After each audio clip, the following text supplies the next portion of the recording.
ক্যাভেন্ডার্সে ব্রেকফাস্টের আগের বারে করেছিলাম, এবারে গ্লিনারিস, তাও বাইরে বসে বৃষ্টি ভেজা দার্জিলিং। ভিউটা একবার দেখ, বৃষ্টি ভেজা দার্জিলিং। কিরে কেমন লাগছে? বৃষ্টি হলে আরো বেশি ভালো লাগছে। বৃষ্টি বলে বৃষ্টির জন্য আরো বেশি ভালো লাগছে। বৃষ্টিটা না হলে হয়তো কাঞ্চনজঙ্ঘাও দেখতে পেতাম, কিন্তু সেটা ভাগ্যে নেই। আমাদের ব্রেকফাস্ট। কিরে হট চকলেট আসেনি এখনো? Hot chocolate. এবার আসি গ্লিনারিসের ব্রেকফাস্ট কেমন ছিল। ক্যাভেন্ডার্সের থেকে বাজে। সব জায়গায় খেয়ে দিয়ে বদনাম করিস কেন? আচ্ছা দেখতে কি বলবো, সত্যি কথা বলবো না? সব জায়গায় বলি খুব ভালো খুব ভালো, এসে তোমরা টেস্ট করে বলবো। এরকম বল যে আমরা ক্যাভেন্ডার্সও খেয়েছি, গ্ল্যাডিসও খেলাম, দুটোই ভালো, তবে তুলনামূলক কোটা বেশি ভালো।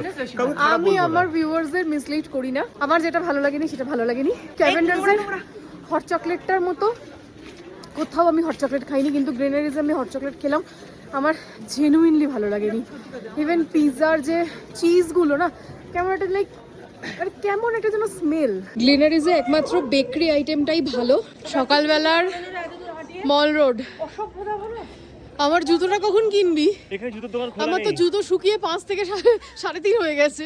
তোরা যারা কম দিয়েছি হিটারের জুতো সামনে, আমার জুতোর সাইজ হচ্ছে 5, সেটা শুকিয়ে গিয়ে 3.5 হয়ে গেছে। তুমি দিয়েছো হিটারের সামনে, আমি দিইনি, পুরো শুকিয়ে দিয়ে জুতো সবে জুতো সোল শুকিয়ে দিয়ে। আমি নয়, এ দিয়েছে হিটারের সামনে। তোর ভিউজ নিচটাতে চল না ছবি তুলবো। চল একটু ছবি তুলি। হ্যাঁ অবশ্যই চল। আমরা আজকে দুপুর 12টা নাগাদ হোটেল থেকে চেক আউট করে বেরিয়ে যাচ্ছি। কোথায় যাচ্ছি পরের ব্লগে বলবো, এখন বলবো না, এখন দার্জিলিং এনজয় করো। দার্জিলিং ইজ অল অ্যাবাউট খাওয়া দাওয়া অ্যান্ড শপিং।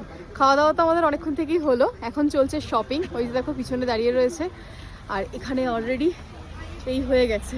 আমরা দার্জিলিং থেকে বেরিয়ে পড়লাম আমাদের নেক্সট উদ্দেশ্যে যাওয়ার জন্য। দার্জিলিং এর ব্লগটা এখানেই শেষ করছি। আমি দার্জিলিং এর লং ব্লগ বিশেষ কিছু নিইনি, অনেক প্রচুর ব্লগস আমার কাছে জমে গেছে। কবে যে গিয়ে এডিট করব কি করবো আমার জানা নেই।